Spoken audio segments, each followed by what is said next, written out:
Hello students, today we are going to learn minimization of DFA. This is very easy, but just you have to concentrate on some points. Why do we do minimization? For any language acceptance, many DFA can be constructed, but minimal DFA is always one. इसका मतलब आप किसी भी language के लिए कई DFA construct कर सकते हैं, लेकिन जो मिनिमल होगा वो उन सब का अगर आप मिनिमल निकालेंगे तो एक ही डीएफए निकलेगा. अब एक एग्जांपल लेते हैं. ये एक डीएफए है. आप चेक करिए किसी भी इनपुट पे आपको डिटर्मिनिस्टिक स्टेट फाइंड हो रहा है, इसलिए that's why it is DFA, deterministic finite automata. तो इसको अगर मिनिमाइज करना है तो मिनिमाइजेशन का मीनिंग है आपको स्टेट्स जो है वो कम करने हैं. कुछ इसमें एक्स्ट्रा स्टेट्स यूज है जिसको आप अगर हटा दें तब भी आपका ये डीएफए कंप्लीट होगा. तो स्टेप्स फॉर मिनिमाइजेशन क्या है? First, unreachable states removal. तो अनरीचेबल स्टेट्स क्या होते हैं? इन केस Q0 एक स्टेट है और इसमें आपने A इनपुट दिया और ये Q1 स्टेट पे पहुंच गया, ठीक है. बट Q2 एक अनदर स्टेट है जहां से आप कोई इनपुट आप दे रहे हो, फॉर एग्जांपल A ही दे रहे हो, और Q1 जो है B लेकर के सेम स्टेट पे है. तो Q2 को ये स्टार्टिंग स्टेट नहीं है, लेकिन A इनपुट पे आप Q1 पे आ रहे हो. और जब भी आप कोई स्ट्रिंग या लैंग्वेज फ्रेम करते हैं तो आप स्टार्टिंग स्टेट से फ्रेम करते हैं. तो Q0 जब A इनपुट लेगा Q1 स्टेट पे जाएगा, B पे Q1 पे जाएगा, लेकिन ये कभी Q2 पे नहीं पहुंच सकता क्योंकि कोई भी इनपुट लेने के बाद ये Q2 पे नहीं जा रहा, इसका डायरेक्शन इस साइड है. तो अगर आप स्टार्टिंग स्टेट से जो भी स्टेट्स विजिट कर लेते हैं किसी डीएफए में तो वो रीचेबल स्टेट्स होते हैं, और जो आप विजिट नहीं कर सकते वो होंगे अनरीचेबल स्टेट्स. तो किसी भी डीएफए में जो अनरीचेबल स्टेट्स है पहले उसको आप रिमूव करेंगे. तो इस डीएफए में देखें तो कोई भी ऐसा स्टेट नहीं है जो अनरीचेबल है. सारे Q0 से आप पहुंच सकते हैं. A B B A B A B, तो सारे स्टेट्स Q0 से रीचेबल है. तो फर्स्ट स्टेप था अगर कोई अनरीचेबल स्टेट है तो उसे रिमूव करेंगे. सेकेंड स्टेप है डिवाइड Q. Q क्या होता है? Set of states. तो अगर इसमें Q को हम देखें तो Q क्या है? Q0, Q1, Q2, Q3 और Q4 सेट ऑफ स्टेट्स है.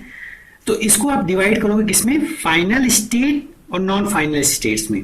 तो अगर इसका फाइनल देखें तो वो क्या होगा? Q4 डबल सर्कल में फाइनल होता है, और नॉन फाइनल स्टेट्स हैं Q0, Q1, Q2 और Q3. तो फर्स्ट स्टेप से आप इनको नॉन फाइनल और फाइनल स्टेट में डिवाइड करेंगे. सेकेंड, आफ्टर अनरीचेबल में आप देखिए ये जो नेक्स्ट पॉइंट है वो क्या है? Find transition for input symbol of all non final states. इसमें नॉन फाइनल स्टेट्स क्या है? Q0 1 2 3 4 1 2 3 सॉरी, और Q4 जो है फाइनल है. तो इसके लिए आप ट्रांजिशन टेबल ड्रॉ करेंगे. तो यहां मैंने ट्रांजिशन टेबल ड्रॉ किया हुआ है. अब इसमें क्या चेक करना है आपको? अब यहां थोड़ा सा ध्यान दीजिएगा. A इनपुट सिंबल पे आपको चेक करना है, उसके बाद B इनपुट सिंबल पे चेक करना है. तो हमें चेक कैसे करना है कि पहले इक्विवेलेंट स्टेट्स फाइंड करने हैं. वो फाइंड करने की टेक्निक क्या है कि जैसे Q0 A पे Q1 पे जा रहा है, पहले सिर्फ A के लिए चेक करेंगे, अभी B के लिए नहीं चेक करेंगे, सिर्फ A के लिए चेक करेंगे.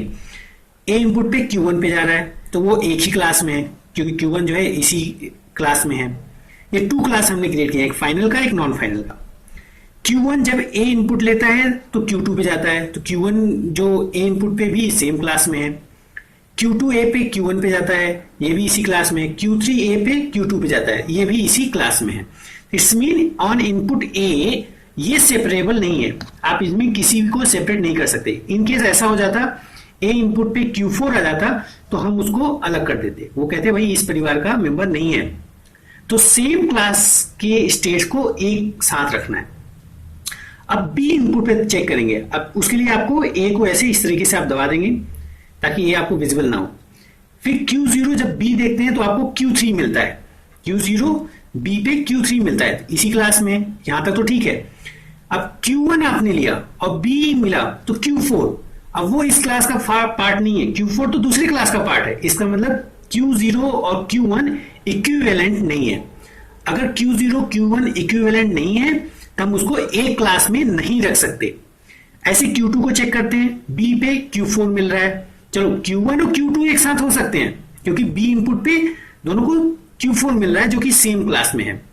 Q3 भी B पे Q4 मिल रहा है, सेम क्लास में है।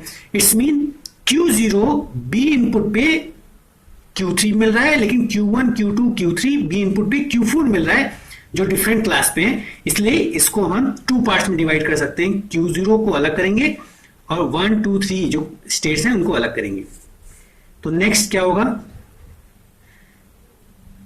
Q4 तो ऑलरेडी आपका अलग है, Q0 को भी आप अलग करेंगे और Q1 Q2 और Q3 ये एक क्लास में हो जाएंगे। अब आपके पास 3 क्लास हैं स्टेट्स के, या 3 सेट्स हैं आप कह सकते हो। एक फाइनल का, एक Q0 अलग है क्योंकि B के कारण, और Q1 Q2 Q3 अलग है। अब यही प्रोसेस हम रिपीट करते जाएंगे तब तक जब तक इनका आपको लगे कि अब ये सेपरेट नहीं किए जा सकते। तो Q4 एक ही है तो इसलिए सेपरेट नहीं हो सकता। Q0 अपने आप में एक है तो कोई सेपरेशन जरूरत नहीं है। Q1 को A पे चेक करते हैं, A पे क्या मिला, Q2 इसी क्लास में है, चलो सही है। Q2 A पे क्या मिला, Q1 इसी क्लास में है, ओके। Q3 A पे क्या मिला, Q2 इसी क्लास में है, इसलिए ओके। तो अब हम इसको A इनपुट पे सेपरेट नहीं कर सकते। अब B पे चेक करते हैं, B पे सारे Q4 हैं इसलिए B पे भी हम इसको सेपरेट नहीं कर सकते।